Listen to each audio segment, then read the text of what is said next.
right, guys, Combat Press, World Series of Fighting, John Franklin here. I'm with Nicholas Peralta from MMA Outsiders. We're going to go ahead and talk about the fights real quick. They're starting to shut it down, so we're going to knock it out quick. Nick, let's talk about the main event first. Marlon Reyes, Joseph Barajas.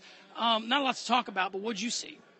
Well, of course, Marlon Moraes, he has a way of being so aggressive, but at the same time being methodical and technical at the same time. Like he puts it together so beautifully. Joseph came out looking very aggressive. I mean, he looked like he wanted to implement an aggressive, come forward, straight game plan. But the second Mariah started landing consecutive kicks, I think Barajas realized it, but realized it too late at that point. And, of course, by the fourth or fifth kick that landed, he couldn't even stand. And, of course, Mariah went for the finish. Big John McCarthy came for the save. It was an amazing first-round finish fight by Mariah, and it's almost somewhat to be expected at this point. He seems like a monster. So in the co-main event, it was Timur Valiev versus Chris Gutierrez. Everybody already had Timur Valiev slated for the fight with Moraes moving forward. Didn't go his way tonight. They gave it to Gutierrez. Did you see any scenario that would have given the fight to Gutierrez? Honestly, not really. No, I thought I scored it for Tumiev. I thought that he won clearly 2 rounds to 1. Gutierrez, I think the only round that I thought about giving him was the third round, where he was able to actually drop Tumiev near the end of the round. He had about 30 seconds after he dropped him, and he wasn't able to do it. Tumiev actually got up and then tried to initiate a takedown. And, it seemed like if you watch it, you'd think like it's kind of a close fight, but if you also watch just Tumiev, he's coming forward the majority of the fight, like a lot of the fight. And I don't know what the stats were, but it seemed like he was throwing more kicks. It seemed like he landed more shots. So to me, I scored it 2-1. And that's being kind of, being gracious. The Andrew Ram-Ozzy Alvarez fight fell a little flat for me. I thought that Ram and Alvarez were, one was going to be on his feet, a stud, the other on the ground, a stud. They both had opportunities, nothing happened. I mean, is there really any more need to expand on that, or just pretty much do you see the same thing? No, I mean, you kind of hit the nail on the head. The fight wasn't anything too spectacular, but you saw Ram took a beating, kind of per se. If you look at him after the fight, he took a big injury to his nose and his eye.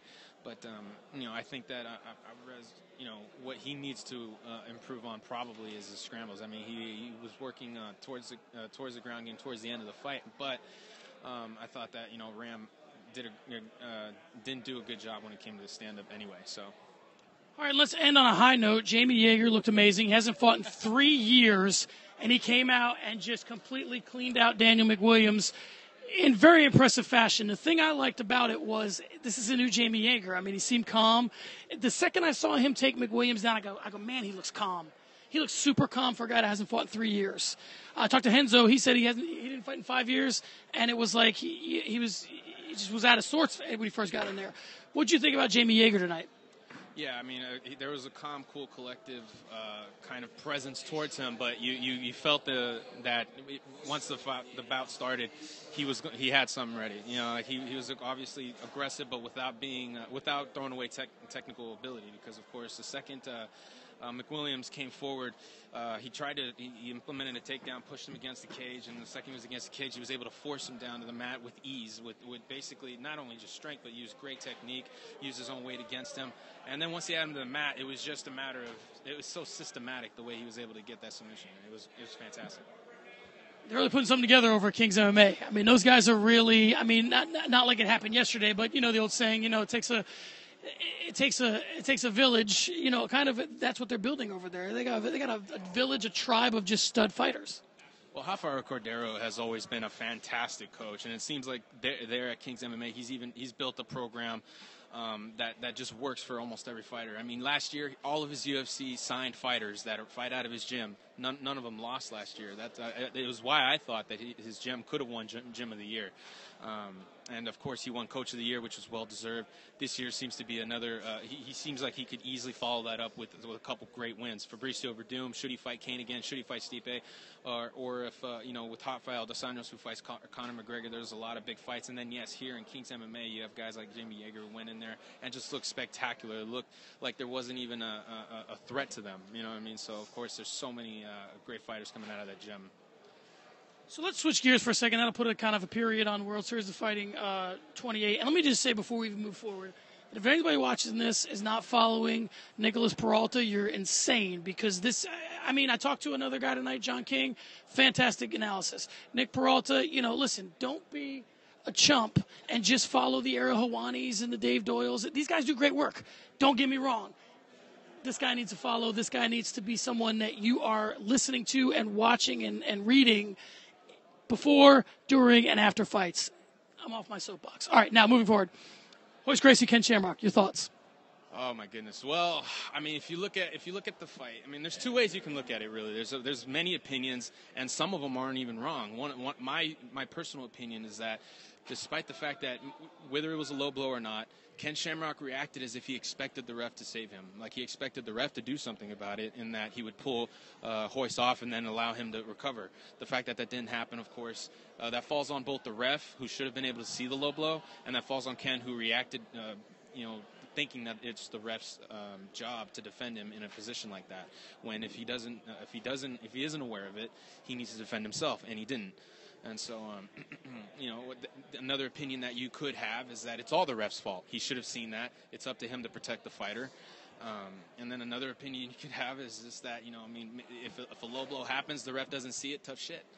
So, yeah. I mean, and it's really hard to you have arguments for all three of those different opinions. So it's really tough to call. But my personal opinion is that he shouldn't have reacted thinking that the ref was going to save him. And that goes to a larger point of if, as they start to shut the lights out on us here, if you get choked out by Kimbo Slice and you don't know to protect yourself after a low blow, I mean, is it time? I mean, of course, it's 50 years old. Of course it's time. No, but I mean, honestly, I mean, I said after the fight, and this, I wasn't trying to be controversial when I said it. I said both guys got what they wanted in the fight. Royce got a win and Ken got a reason to fight again, or an excuse for another payday. Like, for me, I feel like Ken was just, he either wants to win, and if, he doesn't really think he can do it, but if he can, great. Or he just wants a reason to go to his grave saying, I got screwed out of the second fight, and I got screwed out of the third fight. That aside, let's talk about another fight that shouldn't have been made. Kimbo Slice, Dada 5000. Dada 5000 was in critical condition and on a ventilator at the end of the fight. So first off, I asked Renzo this. Renzo said, I see two guys fighting. I want to watch it. I don't care who they are.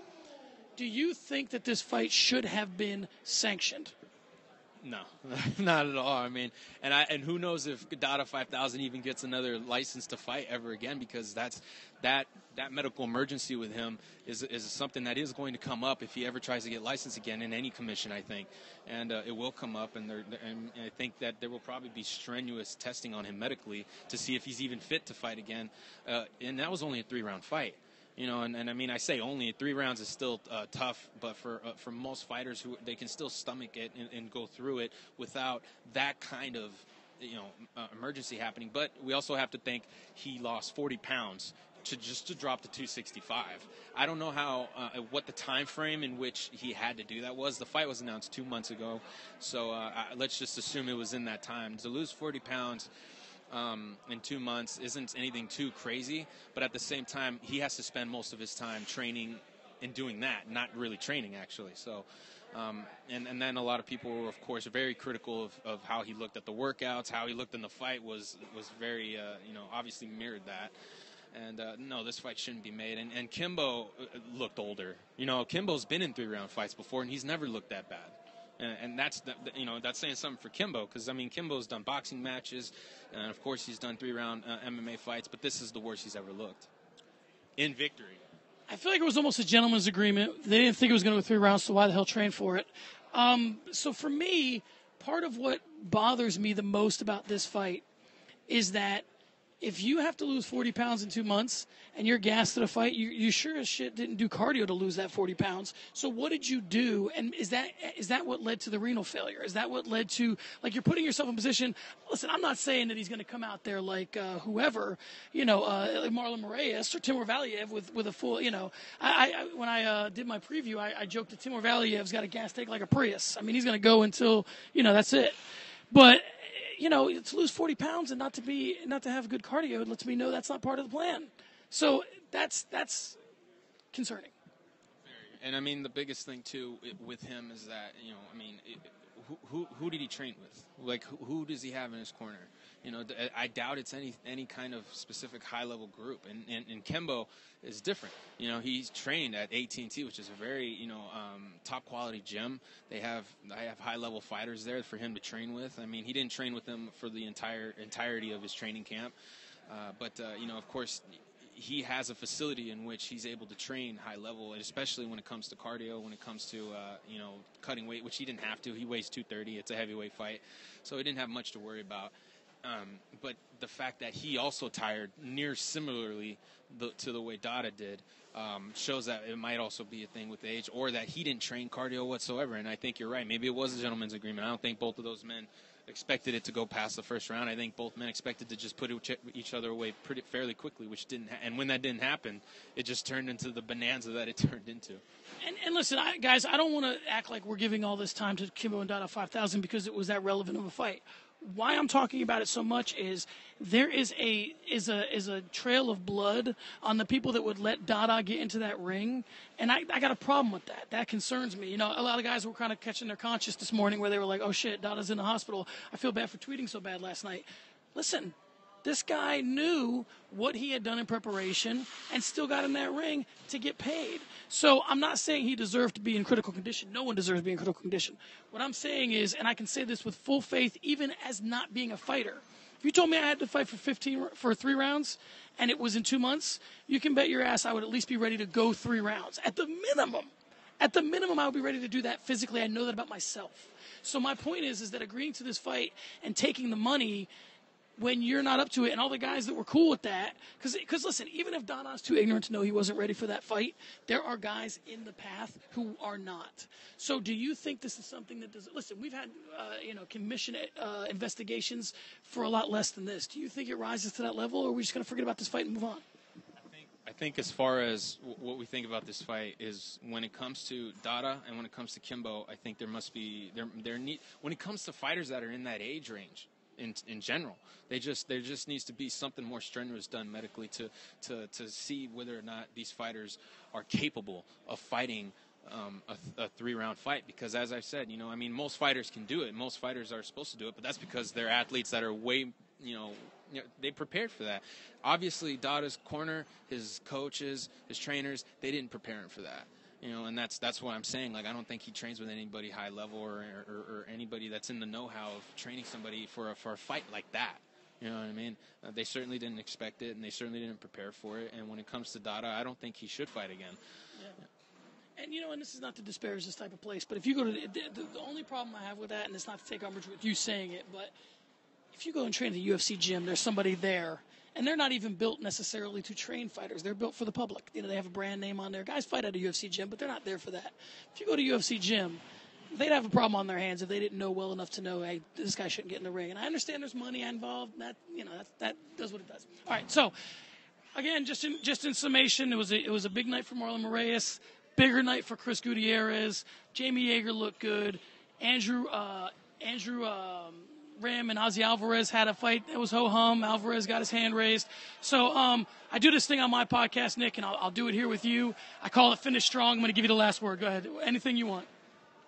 Well, I just can't wait to see what happens with Marlon Moraes. Personally, I think he's one of the best fighters not signed by the UFC. And the idea of him maybe fighting at 145, 155, I like it, and who knows? He believes he has the confidence that he believes that he could compete at that in those weight classes, and I think I'm personally interested, and I think that I think the public probably will be too, and and also when it comes to the World Series of Fighting, that division he seemingly cleaned it out at this point. I mean, yeah, we have Chris Gutierrez who won tonight, but it was very controversial. Who knows if they even offer him that fight next? There you have it. Here's my Finish Strong. Nicholas Peralta. That's all you need to know. Big sites, hire him. Fans, follow him. Listen to his podcast. Give me the name of the podcast one more time. The MMA Discussion Podcast. It's on iTunes. It's on SoundCloud. If you want to save space, obviously, I tell everybody to listen to it on SoundCloud. Listen, the guy's legit. Oh, one more time. What's the Twitter handle? Oh, at Nick the Phantom. John Franklin for Combat Press, Nicholas Peralta for MMA Outsiders. It was a very interesting night of fights. We got to see Shogun. It was crazy. I mean, it wasn't as crazy as last night, but it was crazy. A lot of fun. Again, follow Nick the Phantom. Read his stuff. He's a fantastic analyst. See you guys soon.